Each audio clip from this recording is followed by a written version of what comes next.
Hello students, BCom first year business economics में आज हमारा टॉपिक है disadvantages of large scale production, यानी कि बड़े पैमाने के उत्पादन की हानियाँ।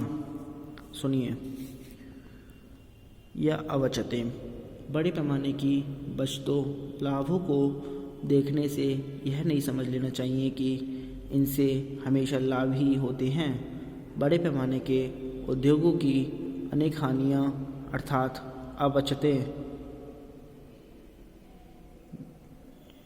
यानी कि डिसइकोनॉमाइज भी हैं। इन हानियों में निम्नलिखित मुख्य हैं। नंबर फर्स्ट है टेंडेंसी टुवार्ड्स मोनोपोली, यानी कि एकाधिकारी प्रवृत्ति। बड़े पैमाने के उद्योगों में एकाधिकार की दशाएं जन्म लेती हैं। प्रायः प्रतियोगिता के अंतर्गत बड़े बड़े उद्योग छोटे छोटे उद्योगों को समाप्त कर देते हैं।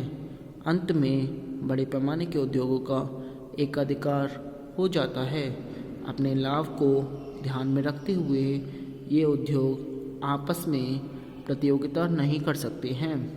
फलतः ऊंचे मूल्यों पर वस्तुओं को बेचकर अधिक लाभ कमाने लगते हैं। Number second, unequal distribution of wealth, यानी कि धन का असमान वितरण। उत्पादन में जब बड़े पैमाने के उद्योग धंधों का बोलबाला बढ़ने लगता है तो देश के उद्योगपतियों का एकाधिकार बढ़ते बढ़ते प्राकृतिक साधनों तक पहुंच जाता है। राष्ट्र का संपूर्ण धन केंद्रित होकर कुछ ही लोगों के हाथों में चला जाता है। फलतः एक वर्ग धनी और दूसरा वर्ग निर्धन बन जाता है। Number third, evils of factory system, यानी कि कारखाना प्रणाली के दोष। बड़े पैमाने के उद्योग धंधों में कारखाना प्रणाली के दोष दिन प्रतिदिन बढ़ने लगते हैं। मुख्य रूप से वर्ग संघर्ष, गंदी वस्तुओं का बढ़ना, अतिरिक्त उत्पादन का व्यय, हड़ताल, तालाबंदी, संघर्ष, शोषण, दुराचार, भ्रष्टाचार आदि बातों का बोलबाला बढ़ने लगता है। Number fourth, disadvantages of division of labour, इनकी श्रम विभाजन की हानियाँ। जो जो बड़े पैमाने का उत्पादन बढ़ता है त्यों त्यों श्रम विभाजन की बारीकियां भी बढ़ती हैं। श्रम विभाजन के बढ़ जाने से श्रम विभाजन संबंधी हानियां उत्पन्न होने लगती हैं। मशीनों के अधिकाधिक प्रयोग से व्यक्ति की प्रवृत्ति भी मशीनी बन जाती है। नंबर फिफ्थ है decline of small scale and cottage industries, यानी कि लघु एवं कुटीर उद्योगों का ह्रास। बड़े पैमाने का उत्पादन मशीनों पर आधारित है। प्रायः मशीनों द्वारा निर्मित माल हाथ से निर्मित माल की अपेक्षा सस्ता होता है। इन सस्ती वस्तुओं के मुकाबले में लघु एवं कुटीर उद्योगों द्वारा निर्मित माल काफ़ी महंगा होता है। इसलिए उपभोक्ताओं के द्वारा मशीनों द्वारा निर्मित माल की मांग की जाती है। भारत में अंग्रेज़ों के राज से पूर्व दस्तकारी के साजो सामान की बेहद मांग थी। अंग्रेज़ों ने ज्यों उद्योगों में मशीनीकरण को बढ़ावा दिया त्यों त्यों लघु एवं कुटीर उद्योगों द्वारा निर्मित माल की मांग कम होती गई और स्थिति यहाँ तक पहुँच गई कि लघु एवं कुटीर उद्योगों द्वारा निर्मित माल की वस्तुएं इतिहास की सामग्री बन गई। भले ही स्वतंत्रता प्राप्ति के बाद सरकारी प्रयत्नों के द्वारा इस व्यवसाय में सुधार लाया जा रहा है। नंबर 6, इंडस्ट्रियल डिस्प्यूट्स, यानी कि श्रमिकों एवं पूंजीपतियों में संघर्ष। बड़े पैमाने के उत्पादन से उत्पादन की इकाई का आकार बड़ा हो जाता है, जिससे सेवा योजकों तथा श्रमिकों के बीच भाईचारे की भावना समाप्त हो जाती है।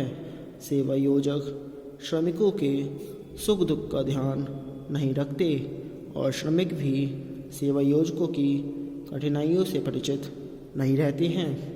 इस प्रकार सेवा योजक और श्रमिक जो जिस शाखा में बैठा है वह उसी शाखा को सबसे पहले काटना चाहता है। फलतः आए दिन वर्ग संघर्ष, तालाबंदी व हड़ताल जैसी घटनाएं होती रहती हैं। नंबर 7, इंटरनेशनल टेंशन यानी कि अंतर्राष्ट्रीय संघर्ष की आशंका। बड़े पैमाने के उत्पादक अपने उत्पादन की बिक्री के लिए विदेशी बाजारों की खोज करते रहते हैं, जहां उन्हें विदेशी उत्पादकों के साथ तीव्र प्रतियोगिता करनी पड़ती है। उनकी यह प्रतियोगिता कभी कभी गंभीर रूप धारण कर लेती है और यह प्रतियोगिता राष्ट्रों के बीच युद्ध का कारण बन जाता है। उपयुक्त हानियों को देखते हुए प्रत्येक व्यक्ति इतना तो अवश्य कह सकता है कि बड़े पैमाने के उद्योग धंधों के जो लाभ हैं उनकी अपेक्षा हानियाँ अधिक हैं।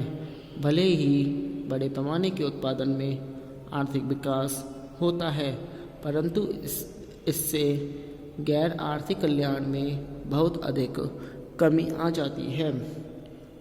पूंजीवादी अर्थव्यवस्था में जो बुराइयां पाई जाती हैं, लगभग वही बुराइयां बड़े पैमाने में पाई जाती हैं।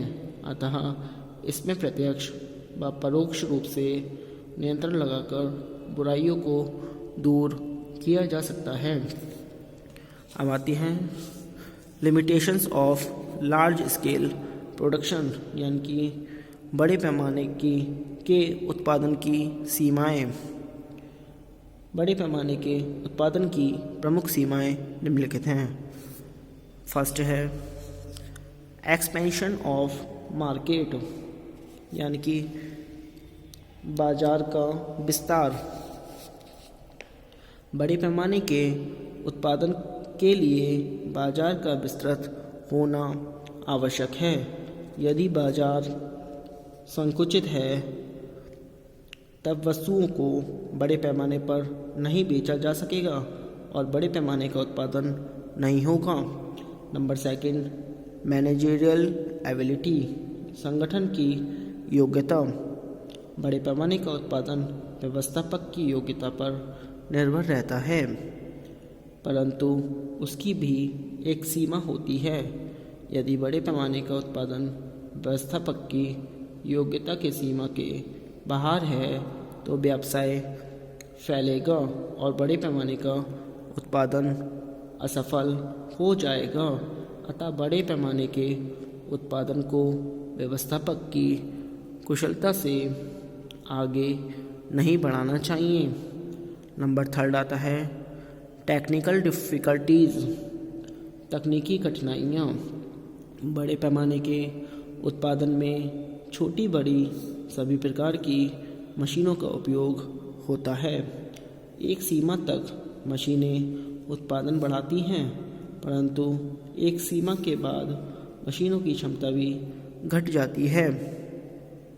यदि इससे आगे उत्पादन किया जाए तो हानि होने लगती है। नंबर 4 है problems of labour and capital यानी कि पूंजी तथा श्रम की कठिनाइयाँ। बड़े पैमाने के उत्पादन में श्रम और पूंजी की अधिक इकाइयों की आवश्यकता होती है। यदि एक सीमा के बाद श्रम और पूंजी पर्याप्त मात्रा में उपलब्ध नहीं होती हैं तो बड़े पैमाने का उत्पादन नहीं होगा। आगे नंबर 5 है नेचर ऑफ द बिजनेस व्यवसाय का स्वरूप। कुछ व्यवसाय छोटे पैमाने पर ही चलाए जा सकते हैं। यही कारण है कि आज भी छोटे पैमाने के उद्योगों का महत्व है। अतः छोटे पैमाने के व्यवसाय की प्रकृति बड़े पैमाने के व्यवसाय को सीमित कर देती है। अब आता है इंटरनल एंड एक्सटर्नल डिसइकोनॉमीज, यानी कि आंतरिक व बाह्य अपव्यय या अबचतें। इसमें सुनिए, जब एक फर्म का विस्तार होता है तो प्रायः आंतरिक बचतें प्राप्त होती हैं, जबकि एक उद्योग का विस्तार होता है तब बाह्य बचतें प्राप्त होती हैं। परंतु यह संभव है कि जब फर्म अथवा उद्योग का विस्तार एक सीमा से अधिक किया जाए तो बचतों के स्थान पर अबचतें प्राप्त हों। वास्तव में अत्यधिक विस्तार के कारण आंतरिक एवं बाह्य बचतों के कारण ही आंतरिक व बाह्य अबचतों के कारण बन जाती हैं। जब उत्पादन के पैमाने को एक सीमा से अधिक बढ़ाया जाता है तब निम्न श्रेणी अथवा कम कुशल साधनों को प्रयोग में लाना पड़ता है, जिसके फलस्वरूप बचतों के स्थान पर अबचतें प्राप्त होने लगती हैं। अन्य शब्दों में, पैमाने के अत्यधिक विस्तार के फलस्वरूप औसत लागत घटने के स्थान पर बढ़ने लगता है। आंतरिक व बाह्य अबचतों के कारण निम्न हैं। नंबर 1, अकुशल श्रम का प्रयोग। उत्पादन को एक सीमा से अधिक बढ़ाने पर अधिक संख्या में कुशल श्रमिकों की आवश्यकता पड़ती है। कुशल श्रमिकों के न मिलने पर अकुशल श्रमिकों को काम पर लगाना पड़ता है, जिसके फलस्वरूप बचतों के स्थान पर अबचतें प्राप्त होती हैं। नंबर 2, प्रबंधकीय समस्याएं, कि जब किसी फर्म का विस्तार एक सीमा से अधिक किया जाता है तब प्रबंधकीय समस्याएं उत्पन्न होने लगती हैं। कुशल प्रबंध के अभाव में उत्पादों की लागतें बढ़ने लगती हैं। नंबर 3, व्यवसाय का स्वरूप। कुछ व्यवसाय ऐसे होते हैं जिनका संचालन छोटे स्तर पर ही कुशलतापूर्वक किया जा सकता है। यदि उनका विस्तार किया जाए तो बचतों के स्थान पर अबचतें प्राप्त होती हैं। नंबर 4, तकनीकी समस्या।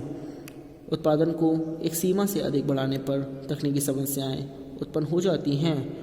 नंबर 5, केंद्रीकरण की समस्या। फर्मों का केंद्रीकरण एक सीमा से अधिक होने पर समस्याएं होने लगती हैं। Thank you very much.